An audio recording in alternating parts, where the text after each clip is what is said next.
حضرت معاویہ رضی اللہ تعالیٰ عنہ فرماتے ہیں نبی کریم صلی اللہ علیہ وسلم کو میں نے فرماتے ہوئے سنا، آپ نے فرمایا کہ المؤذنون اطول الناس اعناقا یوم القیامہ، اذان دینے والوں کی لوگوں کی گردنیں قیامت کے دن لمبی ہوں گی۔ مسلم نے اس کو روایت کیا۔ اب گردنوں کے لمبا ہونے سے کیا مراد ہے؟ اس کے علماء کرام نے مختلف معنی بیان کیے ہیں۔ بعض نے کہا گردن لمبی ہونے کا مطلب یہ ہے کہ اذان دینے والے مؤذنین اللہ کے قریب ہوں گے، ایک معنی۔ اچھا جی، اور دوسرا معنی بیان یہ کیا کہ اس سے مراد یہ ہے گردنیں لمبی ہوں گی، یعنی ان کو پسینہ نہیں آئے گا۔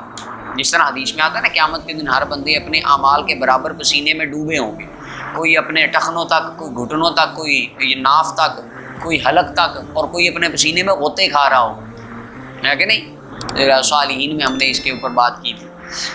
اچھا، تو وہاں پہ یہاں پہ ان کا گردنیں لمبی ہونے سے مراد یہ ہے کہ اللہ تعالیٰ ان کو اس پسینے سے محفوظ فرمائے گا جو اذان دینے والے ہیں۔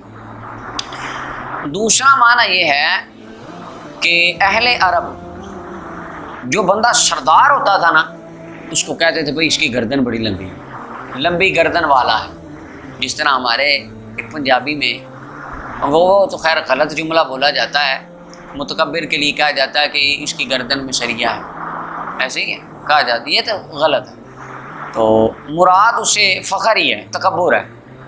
اہل عرب جو سردار بندہ تھا کہتے تھے اونچی گردن والا ہے، اونچی۔ تو اس اعتبار سے اس حدیث پاک کا مفہوم ہوگا قیامت کے دن اللہ تعالیٰ مؤذنین کو سرداروں والا رتبہ عطا فرمائے۔ یہ قیامت میں سردار ہوں گے، دنیا کے سردار، دنیا کے سردار لائن میں بھی لگے ہوں گے کئی، تو فرمایا یہ وہاں سردار ہوں گے۔